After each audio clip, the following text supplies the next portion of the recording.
కదిరింపల్లి చెరువులో కప్పలు, ఎండ్రకాయలు, తాబేలు, కొంగలు ఎంతో సంతోషంగా కలిసిమెలిసి జీవించేవి. ఎండాకాలం రానే వచ్చింది. చెరువులోని నీరంతా ఎండిపోసాగింది. అప్పుడు అందులోని జలచరాలన్నీ ఆందోళనతో మనం ఇక్కడి నుంచి నీరు సమృద్ధిగా ఉన్న చోటకి ముందుగానే వెళ్ళిపోదామని మాట్లాడుకున్నాయి. అప్పుడు తాబేలు, మిత్రులారా, నన్ను కూడా మీతో పాటు తీసుకెళ్ళండి అనింది. కొంగలు ఒక ఉపాయాన్ని ఆలోచించాయి.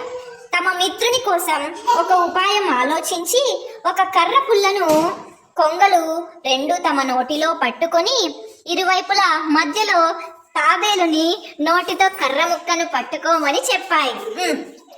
కొంగలు ఆకాశంలో ఎగురు నీరు సమృద్ధిగా ఉన్న ప్రదేశానికి తమతో పాటు తాబేలును కూడా తీసుకువెళ్ళాయి.